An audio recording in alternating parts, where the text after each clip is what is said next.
A igreja pode sentar. Vamos, mais uma vez, meus irmãos, adentrar nos provérbios do capítulo 14 do livro de Provérbios, Provérbios de Salomão.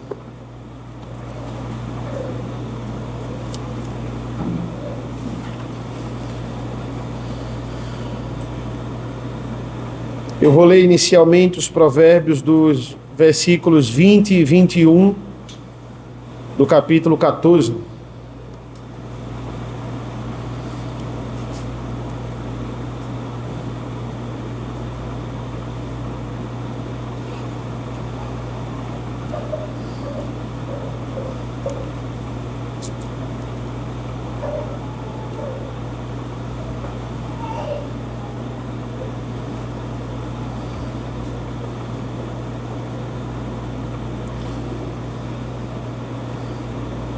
Assim diz a palavra do Senhor: o pobre é odiado até pelo seu vizinho, mas o rico tem muitos amigos.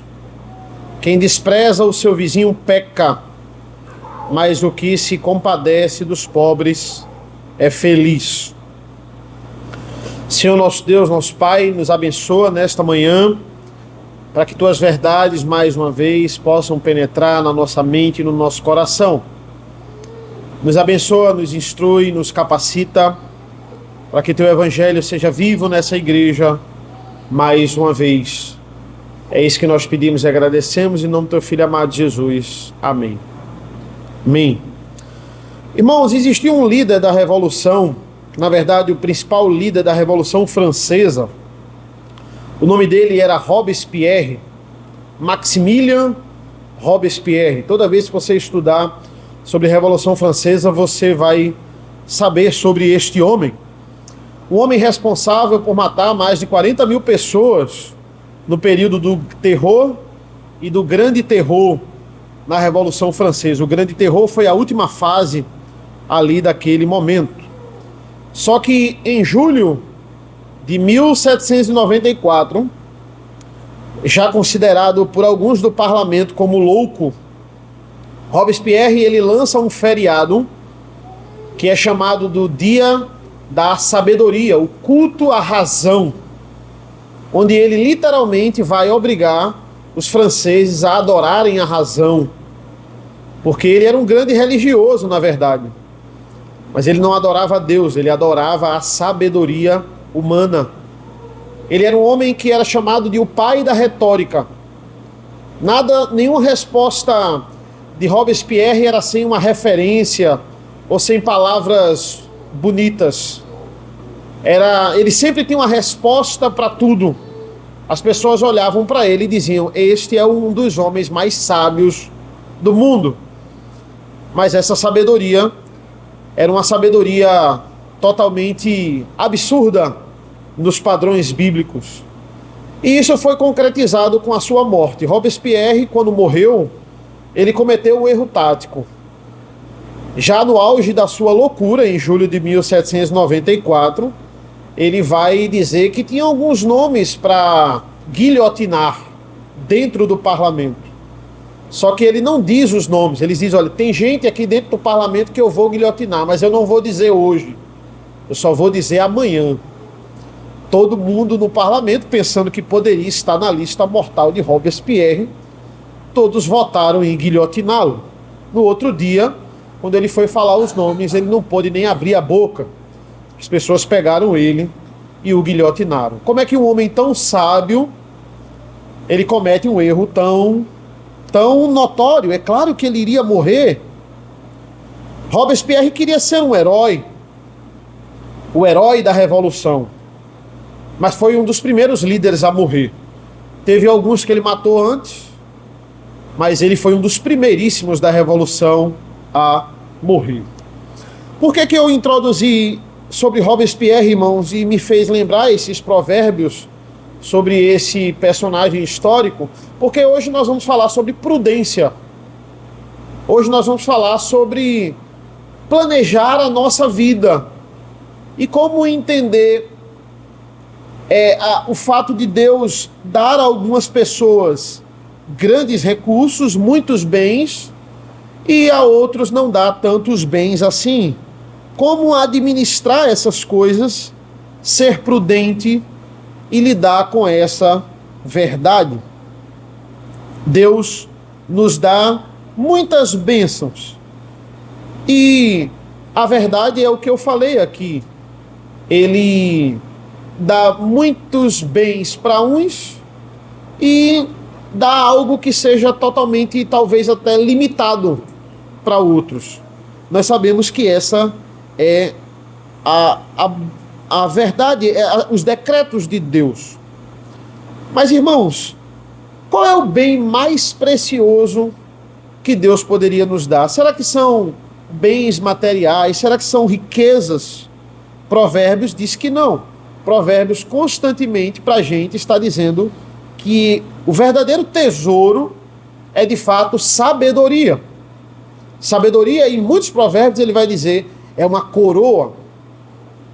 E essa sabedoria, o mesmo autor dos provérbios vai dizer que só encontramos no temor do Senhor.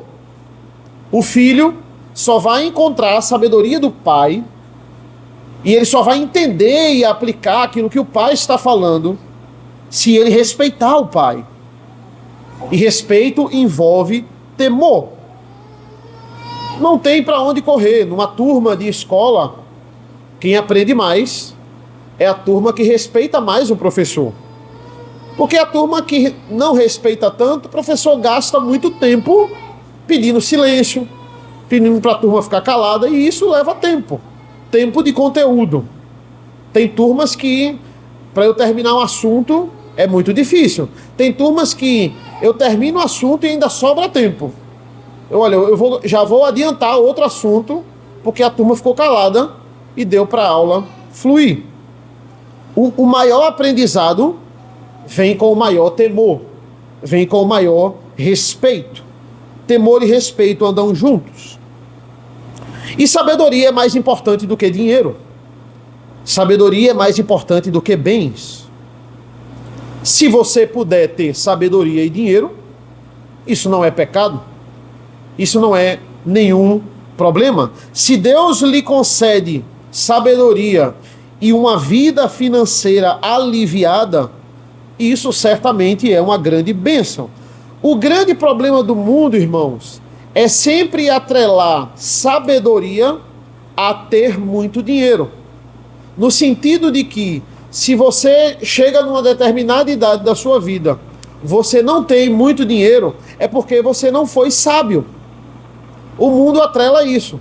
Sabedoria, sempre sabedoria está atrelado a ganhar dinheiro. Mas entendam, isso é verdade em alguns casos. Você tem que ser esperto naquilo ali, de fato, isso pode trazer para você muitos bens e muitos recursos. Mas entenda, a Bíblia nos fala que isso não é uma regra. Ah não, se você é sábio, você tem que ser automaticamente rico. Existem muitos homens ricos em sabedoria que não são tão abastados em recursos. O mundo é assim. Se a pessoa tem dinheiro, é porque a pessoa foi sábia. Ah, por que você escolheu essa profissão? Você não foi sábio em escolher essa profissão. Ah, você deveria ter sido mais esperto. Ah, essa aqui era dinheiro certo. Talvez eu deveria ter feito medicina. Eu só tenho um problema, eu não aguento ver sangue. Um problema pequeno para quem não gosta de medicina, né? Eu não gosto de ver pessoas passando mal. Eu começo a passar mal junto com ela. É um problema básico, né? Não nasci para a saúde, para exatas muito menos. Mas entendam, ter muitos bens, ter muitos patrimônios, ou você manter esse patrimônio porque foi herdado a você, também exige muita sabedoria. E exige muito trabalho. Um dos trabalhos na igreja que nós podemos citar é a contribuição proporcional ao que nós ganhamos. Mas não é apenas isso, porque veja, se eu não doar à igreja a minha saúde, para trabalhar, se eu não doar à igreja a minha disposição, o me oferecer para a casa do Senhor, também não adianta, porque existem alguns crentes poderosos que eles acham que o seu dízimo, eles podem calar qualquer pastor ou presbítero que o chame para trabalhar. E os provérbios de hoje, eles falam sobre essa prudência de você administrar os seus bens. Na verdade, eu separei aqui alguns provérbios que falam exatamente disso. Eu li o 20 e o 21, mas eu vou começar com o provérbio do versículo 4. Veja que interessante. Quando não há bois, o celeiro fica vazio, mas pela força do boi, há abundância de colheitas. Aqui ele está mais uma vez condenando quem não quer trabalhar. Ele está condenando o preguiçoso. Salomão não dá trégua aqui, não é? Para quem não quer trabalhar. Ele está dizendo assim: cuidado com aquele que acha que a vida é fácil, com aqueles que tomam atalhos para conseguir dinheiro fácil. Essas pessoas, elas odeiam trabalhar. Elas não querem se sujar, elas não querem se cansar. Olha que figura de linguagem interessante, né? A versão da Revista e Atualizada, ela é melhor aqui na tradução, porque ele está dizendo assim, ó: quando não há bois, o celeiro fica limpo. Esse limpo aqui é melhor do que vazio, porque ele está dizendo, essa é justamente a desculpa do preguiçoso. Ele está dizendo assim, olha, esse celeiro cheio de bois, a gente tendo que trabalhar, no final o celeiro fica todo sujo. Se a gente vendesse os bois, o celeiro ia ficar sempre limpo. A palavra correta aqui é limpo. Vazio, ele não tem tanta lógica aqui. É a desculpa que o preguiçoso está usando. Esses bois, todos os dias trabalhando, eles estão sujando o celeiro. Se a gente vendesse os bois, o celeiro ia ficar sempre limpo. Mas por que o preguiçoso quer vender os bois? Porque o preguiçoso não quer trabalhar. O preguiçoso está usando a desculpa de ter o celeiro limpo para não trabalhar. Então, essa é a desculpa dele. Mas, ele vai dizer, pela força do boi, há abundância de colheitas. Olha, só existe sustento se o boi trabalhar. Olha, ficar tudo sujo é uma consequência do trabalho. Que fique sujo. Que fique sujo por causa dos bois, que fique sujo por causa dos porcos, mas para a fazenda continuar funcionando, tem que ter boi e tem que ter porco. Isso é a desculpa, é a conversa do preguiçoso para não ter trabalho. Não adianta, tá tudo limpo, tudo impecável, sem sustento.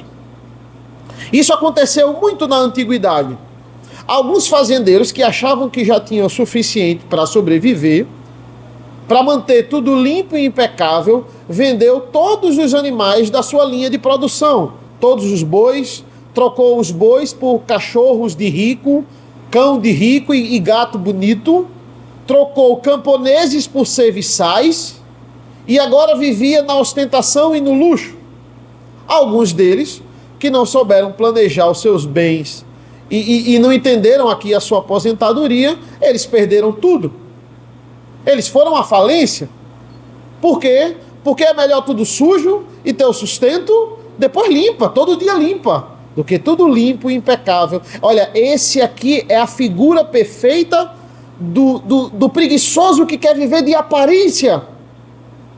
Ele quer criar o cão de rico, ele quer ter serviçais, ele quer tudo limpo e maravilhoso, mas tudo isso é para mostrar uma vida estável. No fundo, que ele não quer é trabalhar. O boi, ele é considerado o rei dos animais domésticos.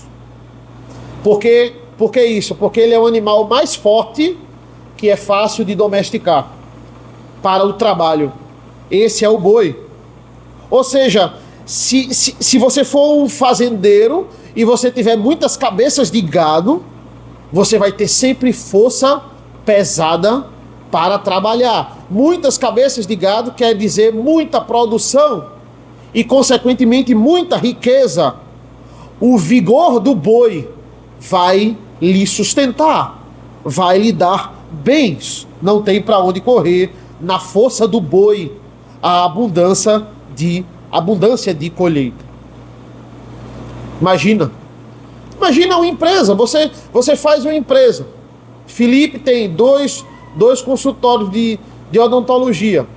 Aí ele faz a empresa para ficar fechada. Não, eu fiz ela, deixo ela fechada, porque ela vai ficar sempre limpa. O objetivo não é ficar fechada e limpa. É que ela suje mesmo, mas que ela suje de pacientes, todos os dias entrando e saindo, e de dentistas trabalhando, para que de fato ela funcione. Essa é a abundância do trabalho, que os aparelhos eles possam ser trocados, tem que ser trocado, de tanto que eles estejam sendo usados.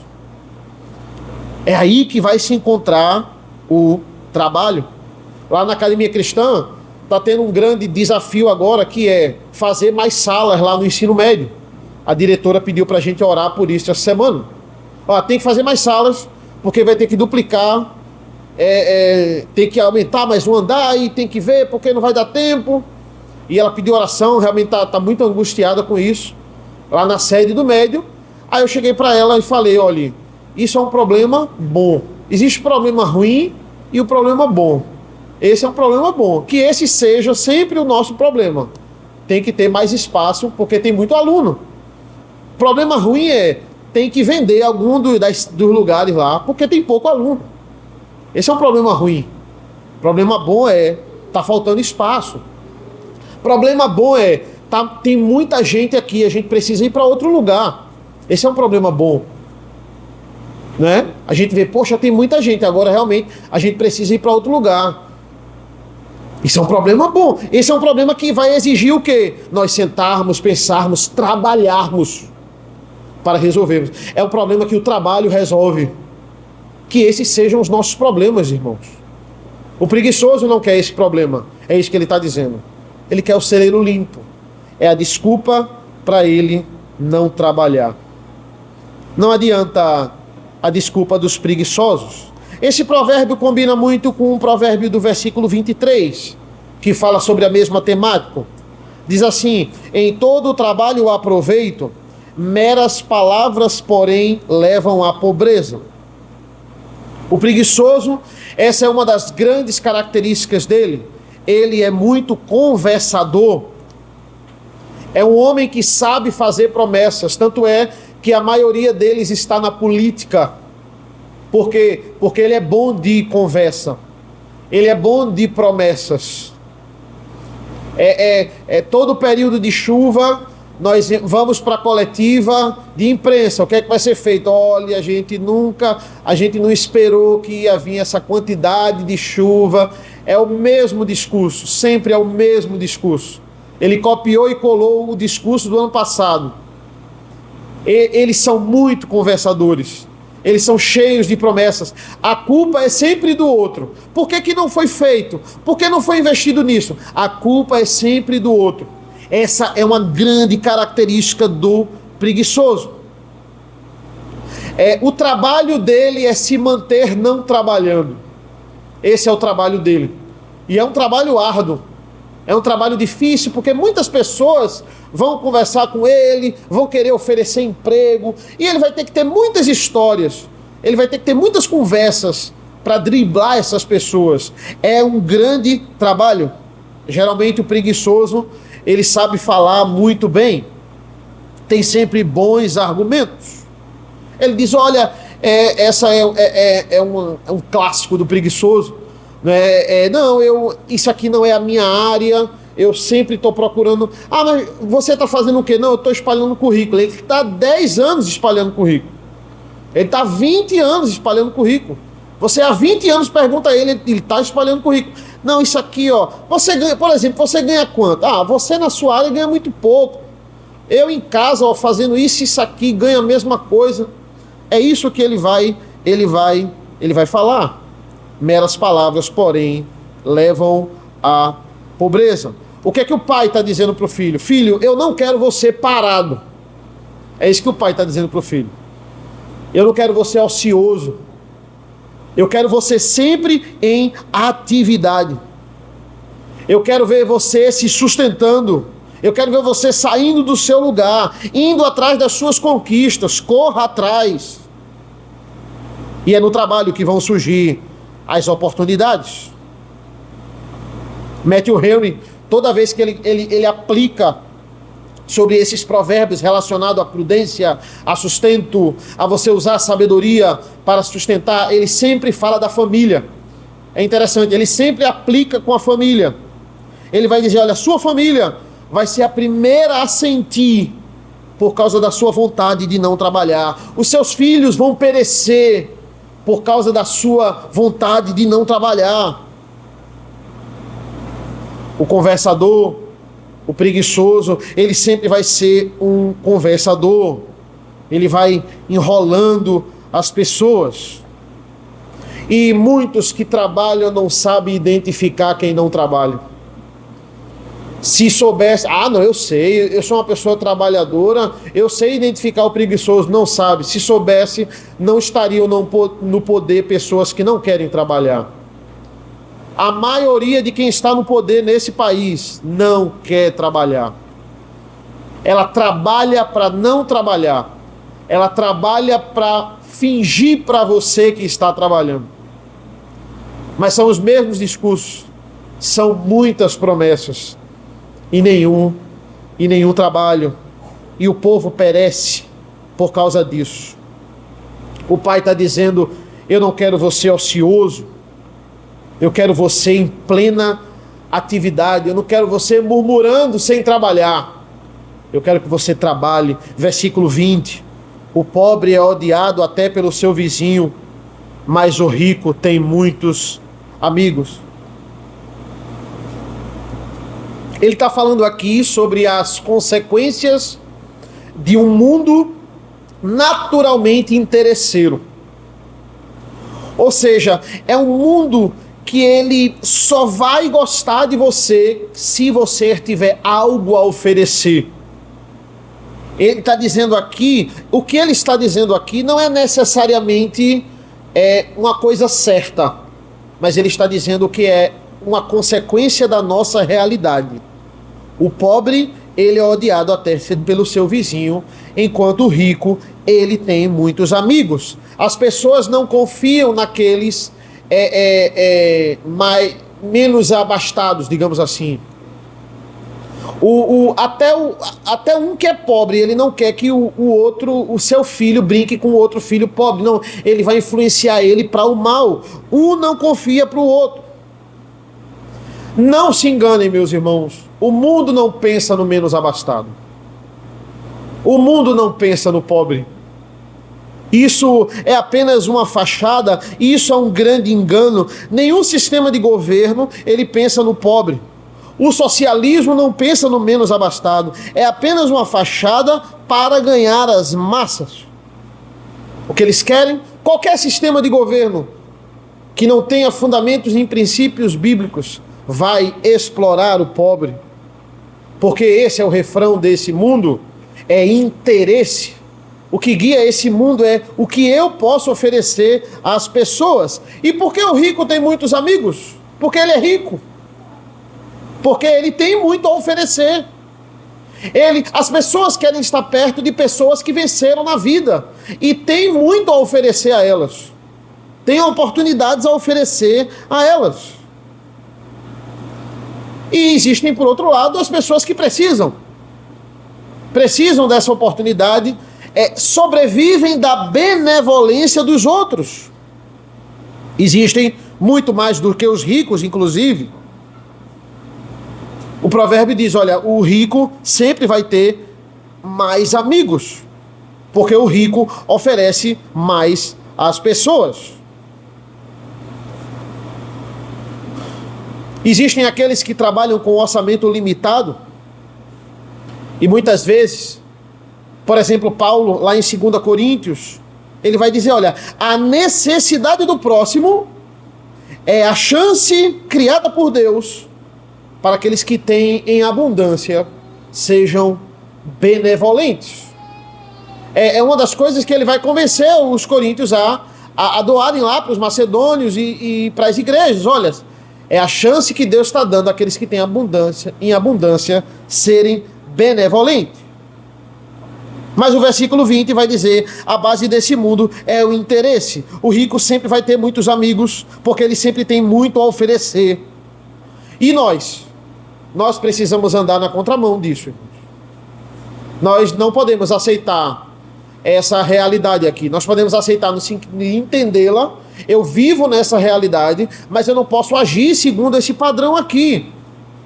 Eu tenho que agir totalmente diferente. Eu tenho que ajudar o próximo sem estar esperando nada em troca dele. É isso que eu tenho que fazer. Eu tenho que ser o contrário disso aqui. Eu tenho que parar de só valorizar a pessoa ou só ajudar o outro se realmente ele tiver... ele tem essa profissão, ele faz isso, um dia eu posso precisar dele, então eu vou ajudar. Não. Nós não podemos pensar dessa forma. Não importa se vai haver reciprocidade. Não importa se um dia ele vai me ajudar. Não importa se ele é rico, se ele tem muitos recursos, se ele é pobre. Ele está precisando, eu preciso ajudá-lo. Isso é importantíssimo. Versículo 21. Quem despreza o seu vizinho peca, mas o que se compadece dos pobres é feliz. O insensato, ele despreza o seu vizinho pelo simples fato dele ser menos abastado. Mas aquele que se compadece. Olha, eu tenho um orçamento apertado, eu não tenho dinheiro para ficar ajudando as pessoas, feito os bilionários por aí, mas eu quero colocar um propósito. Olha, toda vez que eu tiver a oportunidade de ajudar alguém, eu assim vou fazer. Colocar isso na nossa oração. Senhor, se o Senhor me der um recurso a mais, que eu fique folgado de alguma forma, e eu tiver uma oportunidade, Senhor, assim eu quero ser usado para isso. Eu quero ajudar de alguma forma. Talvez a gente não ajude com dinheiro, que o nosso orçamento realmente seja muito limitado, mas nós podemos ajudar com várias outras coisas. Com o nosso tempo, com o nosso conhecimento. Isso é importante. Você se doar para o próximo. Felicidade na Bíblia nunca é visto quando você quer apenas se satisfazer. Felicidade na Bíblia, satisfação na Bíblia, só se encontra quando você se doa para o próximo. Aquele que se compadece do pobre, olha o que ele diz no versículo 21. Mas o que se compadece dos pobres, esse de fato é feliz. Ele vai encontrar propósito nessa vida quando ele faz para a glória de Deus. Não porque esse é o meu fim principal, ajudar o menos abastado. Não. Para a glória de Deus, visando a glória de Deus. Veja, existem pessoas muito mais ricas que ajudam muito mais do que você. Eu vi uma matéria essa semana que Bill Gates, ele está planejando deixar toda a sua fortuna para os menos abastados. Ele diz, olha, toda a minha família tem muito dinheiro, todo mundo que eu conheço, perto de mim, eu já ajudei muito, eu tenho muito dinheiro. Não tem sentido eu deixar essa quantidade de dinheiro que eu tenho para minha família, ele já tem muito. Eu vou pegar tudo que é meu e eu vou... Veja, eu jamais, na minha vida toda, ajudando o próximo, eu vou chegar perto da doação que Bill Gates vai fazer quando morrer. Mas entenda, ele tem que fazer aquilo ali atribuindo glória a Deus. Senão Deus não considera como bom. Porque tudo que eu faço deve visar a glória de Deus. Se ele fizer aquilo ali, dizendo, não, foi isso realmente que eu conquistei, foi fruto do meu trabalho, foi mérito meu, Deus não está aceitando aquela atitude ali. Versículo 24, para os sábios a riqueza é coroa, mas a tolice dos insensatos não passa de tolice.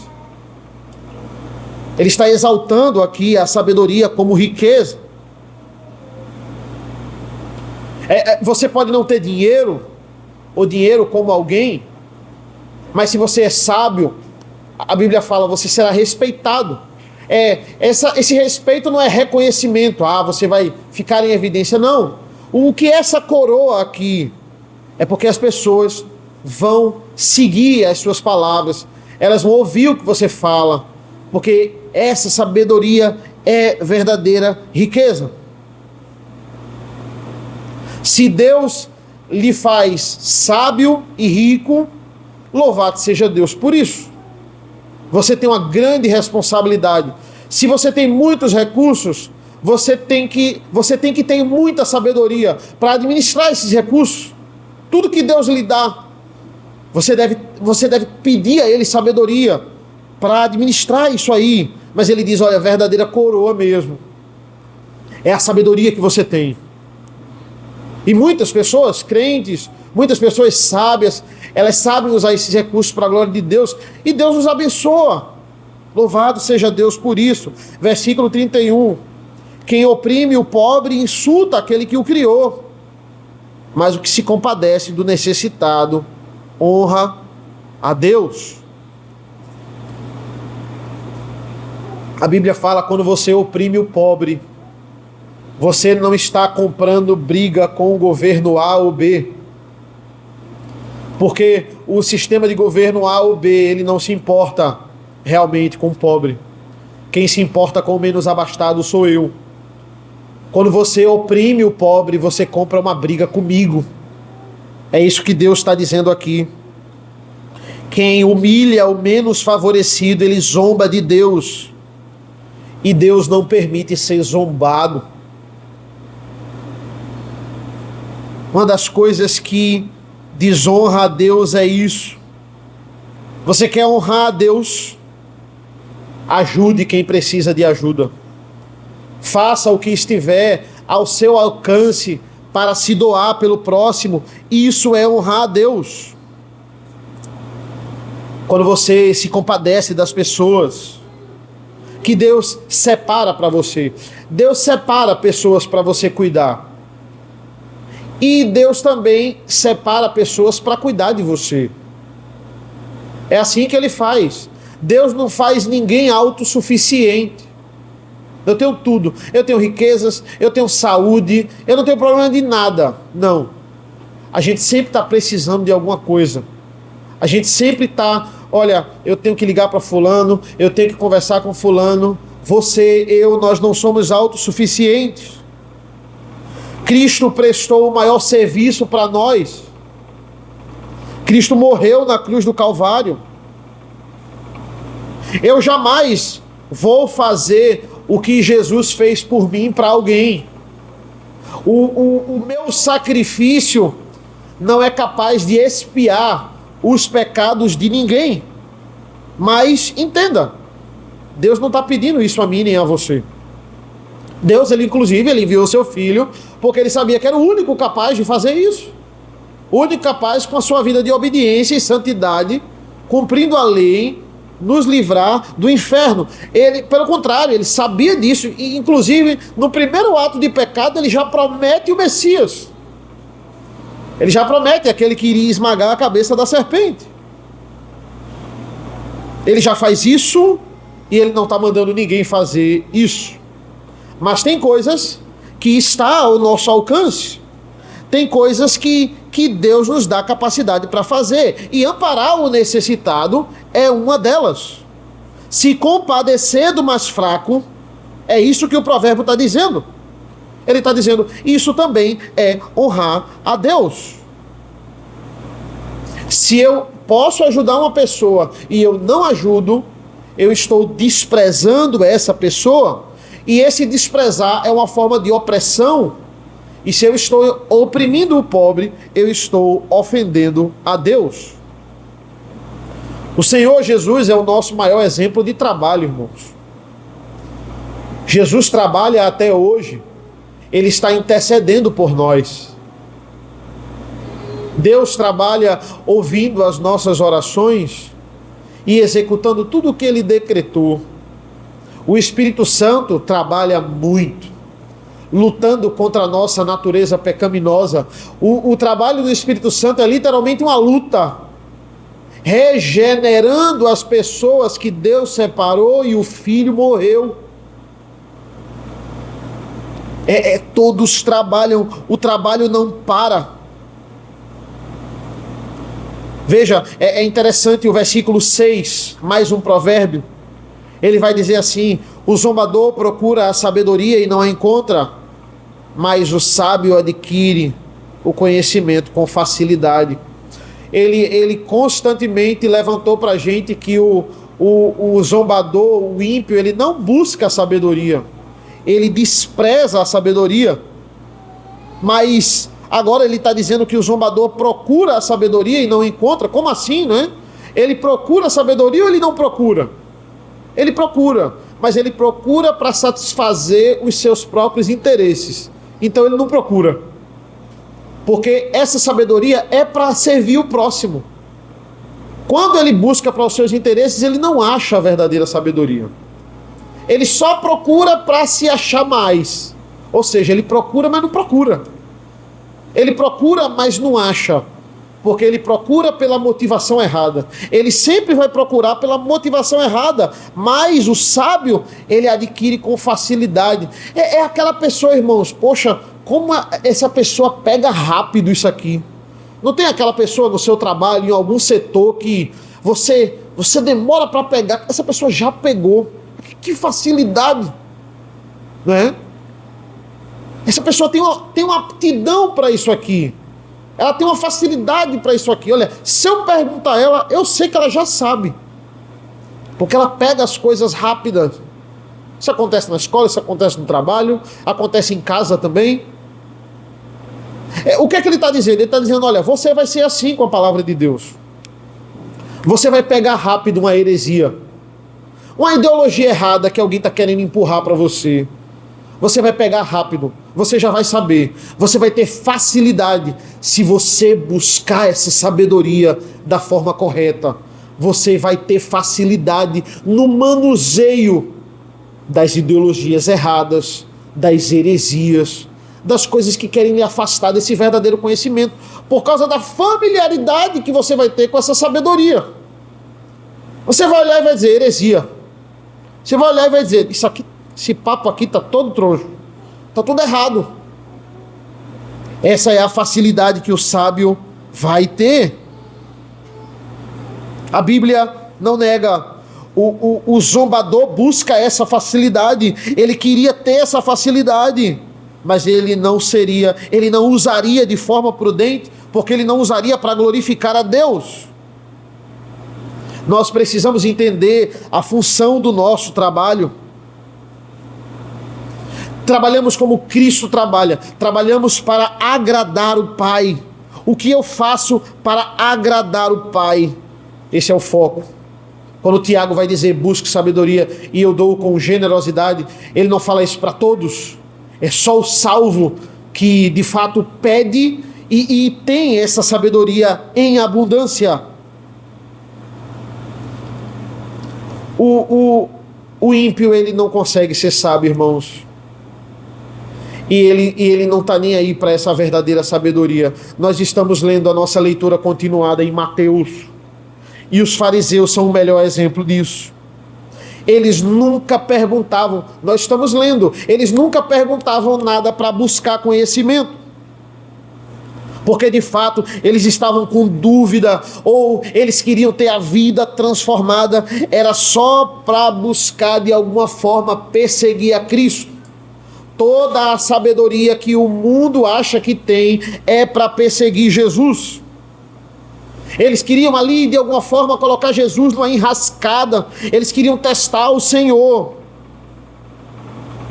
E Jesus ia lá e Jesus respondia corretamente, mesmo sabendo que eles não iam absolver nada, porque Jesus sondava os corações, sonda os corações. Jesus respondia corretamente. Eles saíam mais sábios, eles saíam de lá agora com a verdade sábios? Não, de forma nenhuma. Eles saíam mais tolos do que antes, mais insensatos do que antes. Eles foram até Jesus, fizeram perguntas e não se tornaram mais sábios,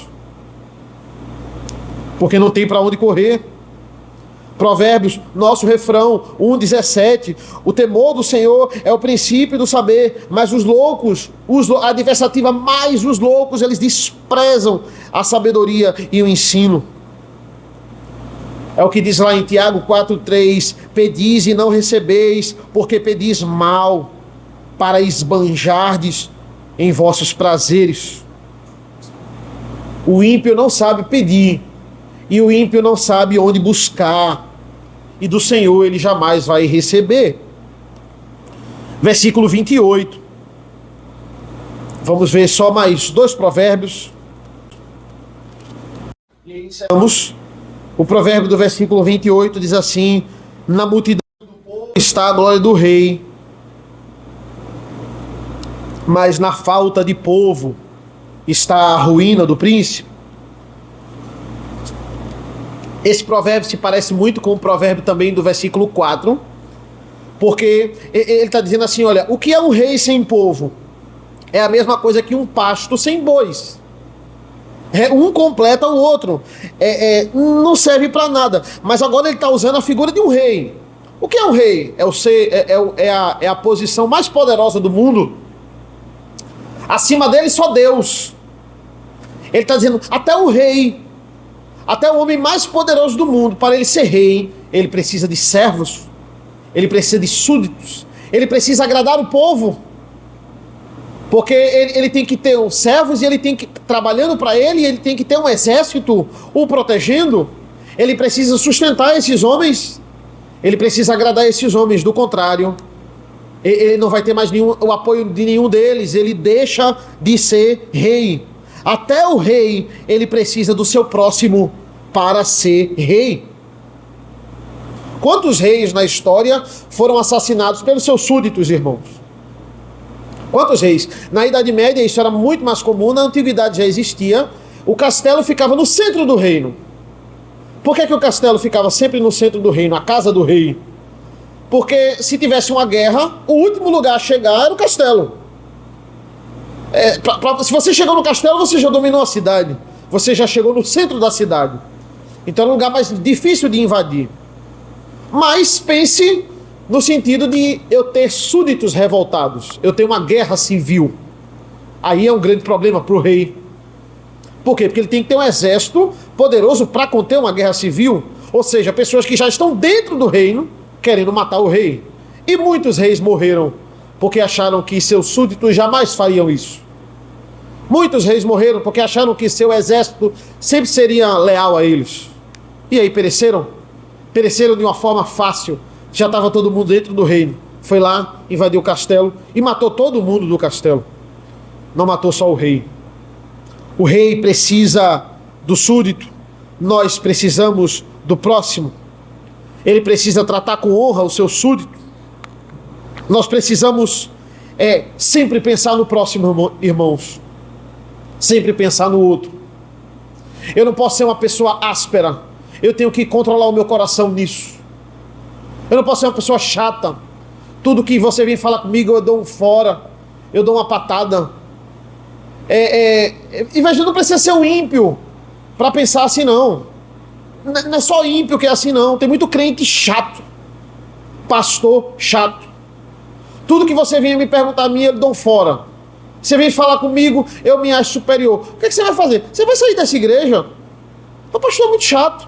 O pastor não me respeita, não respeita a minha família. Me trata mal. Eu vou fazer o que nessa igreja? Eu vou expelindo as pessoas de perto de mim. Eu vou tirando elas de perto. Olha, minha esposa não suporta falar comigo, porque tudo que eu falo é reclamação. Minha filha não suporta falar comigo, porque uma besteira eu transformo numa confusão. Não vale a pena, olha, não vale a pena estar dizendo as coisas para esse homem. Não vale a pena estar falando tudo para ele, porque tudo. Veja, as pessoas que convivem comigo na minha casa não querem se relacionar comigo, porque eu vou tirando as pessoas. Eu tenho que controlar o meu coração. Eu tenho que ser uma pessoa agradável, uma pessoa que respeita o outro, que pensa no outro. Isso é importantíssimo. Versículo 29, para concluirmos por hoje. Quem tarda em irar-se é grande em entendimento, mas o que facilmente perde a calma faz um elogio à loucura. Ele fala aqui, terminando, e falando sobre prudência ainda, porque prudência tem tudo a ver com mansidão. Ele está dizendo, sabedoria está muito ligado à mansidão. É aquele que sabe ter as coisas, é aquele que sabe administrar os seus bens, porque ele é paciente e porque ele é manso. Tem coisas que nós entendemos e tem coisas que não entendemos. Olha, por que isso logo aconteceu comigo? Porque aconteceu comigo, poderia acontecer com tanta gente. Porque aconteceu comigo, o prudente, o manso. Ele diz assim, eu não estou entendendo porque está acontecendo comigo, mas eu aceito isso. E eu vou passar por isso. Por quê? Porque a vontade do Senhor é boa, perfeita e agradável. É difícil ele passar por isso, ele não consegue entender, enxergar o todo, e nós não enxergamos o todo da nossa vida, mas glorificado seja o Senhor, vamos passar por isso. Deus tem um plano. O manso sabe que o seu coração é corrupto. O prudente sabe que não é para ele ficar ouvindo o seu coração. O prudente sabe não é que é para ele ouvir o primeiro impulso que ele tem e ele ir lá e executar, ser guiado pelas emoções.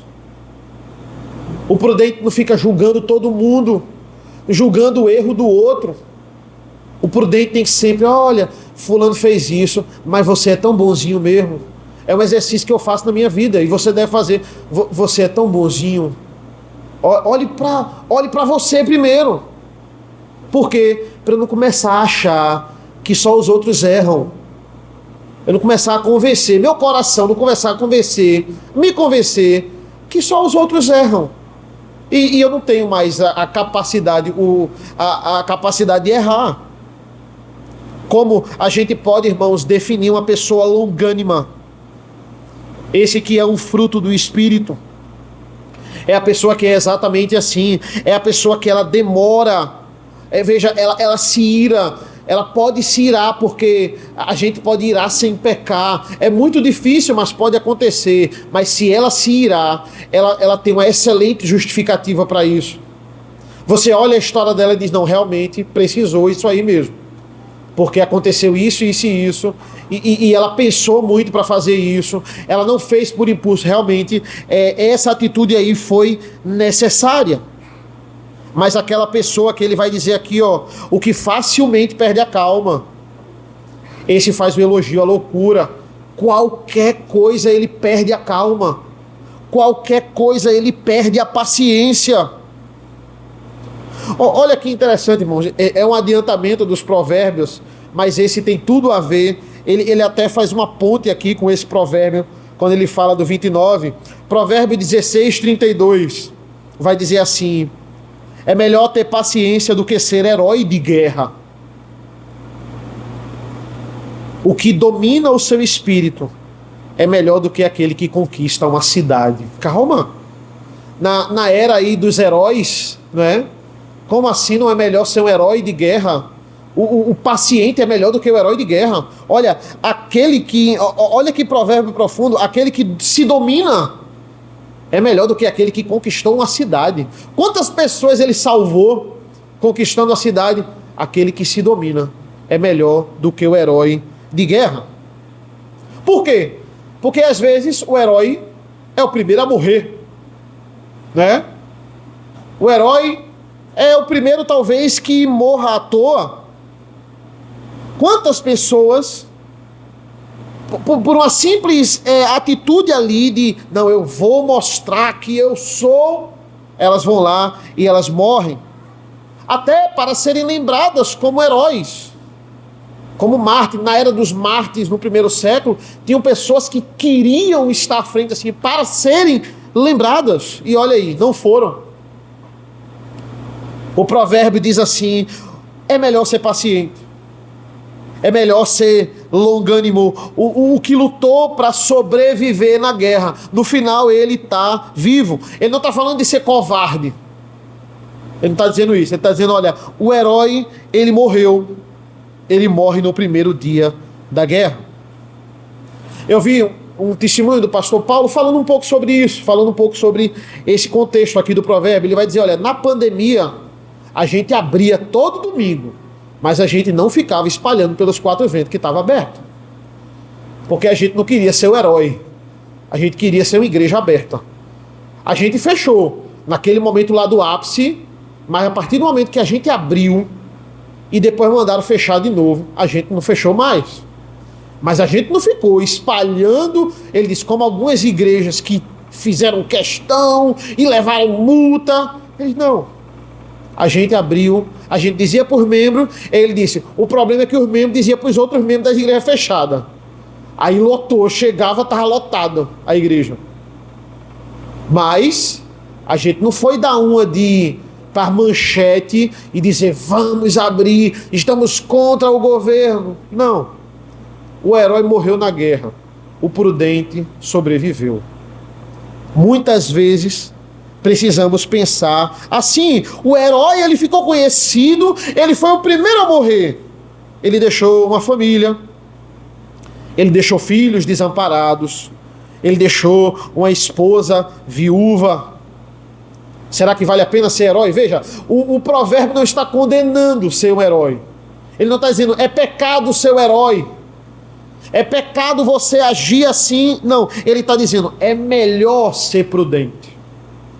Provérbios são conselhos para a vida, remetendo a revelação maior, remetendo à cruz do Calvário, mas ele está dizendo assim, olha, é melhor ser prudente. O prudente, o longânimo, ele vive mais nessa vida. Como eu falei no começo, e para a gente concluir, o grande exemplo de herói, e queria ficar conhecido assim, era Robespierre. Robespierre, ele queria ser o herói, ele foi o primeiro a morrer. Ele queria ser conhecido pela sua sabedoria e é conhecido pela sua tolice em dizer que ia guilhotinar o parlamento, não dizer os nomes, chegar no outro dia, morreu da forma mais tola possível. Como é que o homem sábio, ele tem essa ideia? Mas a Bíblia sempre nos alertou sobre isso, irmãos. Isso pode ser novidade para a história. Isso pode ser novidade para os livros de história. Mas não é novidade para a Bíblia, não é novidade para Salomão, nem novidade para Paulo, quando diz assim, que a sabedoria nos padrões do mundo, ela é loucura para Deus. Se torna loucura, ela é loucura. Esse é um dos grandes exemplos, e nós temos exemplos bíblicos também, que homens que eram exaltados nos padrões mundanos. E aí Deus mostra o que é que a sabedoria pode dar a essas pessoas. O que é que Paulo fala lá em Filipenses? Eu peguei tudo isso e eu joguei no lixo. Tudo isso que o ser humano admira, que eu era fariseu, dessa tribo, aqui, aos pés de Gamaliel, eu fui lá, judeu de judeu, tudo isso, olha o que você tem que fazer, joga no lixo. Que isso aqui não serve para nada, isso é loucura. É isso que os provérbios, é isso que a Bíblia, é isso que Paulo, em muitas das suas cartas, nos mostra. Que possamos nos apegar ao temor do Senhor. Essa é a verdadeira sabedoria. Senhor nosso Deus, nosso Pai, te agradecemos pela tua palavra viva, pela tua palavra eficiente. Nós te agradecemos porque o Senhor é o Deus que nos ampara, é o Deus que nos ilumina. De fato, é uma luz a tua palavra que ilumina essa vida de trevas, onde nós podemos achar que a nossa sabedoria é o que deve nos guiar.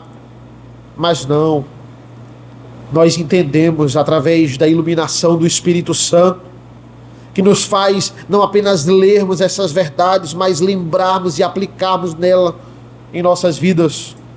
Nos abençoa, Senhor, nos ampara nesse dia, abençoa esta semana que se inicia, abençoa esse mês que vai chegando agora da metade para o final. Esteja conosco, Senhor. Te agradecemos por tudo, pelo teu amparo e pela tua proteção. É isso que nós pedimos e agradecemos em nome do teu Filho amado Jesus. Amém. Amém, meus irmãos.